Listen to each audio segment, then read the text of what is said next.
how does that play into raising a mixed son, right? Yeah. Zion is lighter skinned than I am. And so I wouldn't say he's white passing, but he's definitely, like a little more ethnically ambiguous than I am. But we mostly refer to him as a black boy because in a lot of spaces, that's how he's going to be seen and or treated.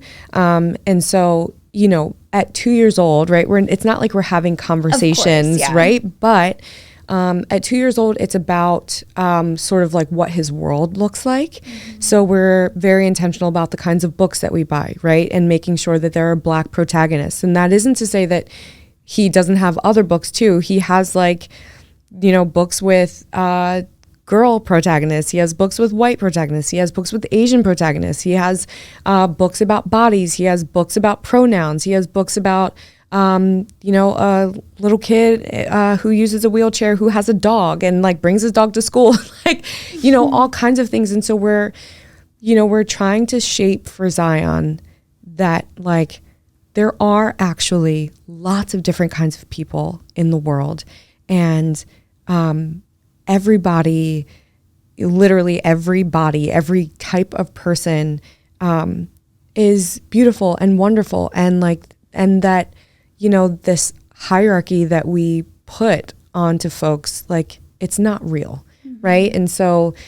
you are beautiful and mommy is beautiful and our hair is beautiful and our curls are beautiful, and you don't, need to look like any particular thing. It's also the people that we surround him with, right? And so we have friends that are black, we have friends that are white, we have friends that are in larger bodies, we have friends that are in smaller bodies, we have friends that are queer, we have friends that are trans, we have friends that are straight. We try to be, and it's not like we're out collecting people oh, you're non-binary, great, be our friend. Right, it's not that, right? But that's how Mark and I lead. We are open to different kinds of people, and are we just don't want a lot of bullshit in our lives. We don't have a lot of time, right? And so so the people that he sees too, that come into our household that are loving, they look different. And he also has parents that look different, and grandparents that look different, and step siblings that look different. And so we're just, how it filters in is the expansiveness that I was talking about before. We're just trying to embrace all of the difference. I don't care if you're watching Mickey Mouse or Toy Story or Princess and the Frog, everybody can be a hero, right? Everybody can be a leading human in this life. It doesn't have to be that we're upholding one kind of person. But as he gets older, right, we will have to have some conversations. We will have to likely address some things. We will have to, sometimes white women come up to us now and say really problematic things, just given how we look, how he looks, how his hair looks, and just all kinds of shit. So I know it will come, but for now we just get to bask in celebrating all different types of things, and we don't have to scare him or put any negativity or any politics around it just yet. Thank God. Thank goodness. Yes. I'm too exhausted. Yeah. There's a steady pace. You don't have to put it's age appropriate, right? For the horse. Yeah, absolutely. But I think what you said too is really important. There's a lot of emphasis, and you hear a lot of conversations about having that visibility, right, to see someone who looks like you. And we certainly need more of that and that representation, 1,000,000%. But it's not about, making sure all of the, little girls that are of any sort of Asian descent, right, have that doll. It's about, like you're saying, right, everything across the board. It's not just, because you're this ethnicity, we're going to get you everything so that you feel like you're seen.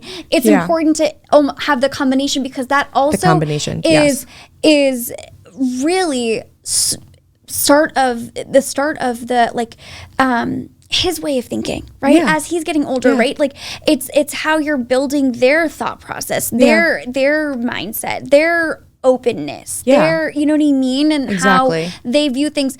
Because it's still important. Yes, they need that representation. Yes, they deserve that. 100%. And we will when we do that, right? And I love that because I haven't heard enough of that. You know, I think that it's almost this like overcompensation of, okay, now we're going to do all of this so that you have it and you feel good, which of course I'm not knocking necessarily, but it's like, well, you don't want to keep putting people into little boxes. And also his dad is white, right? So like it's not a matter of like, you know, like, we're not gonna have anything white in our house.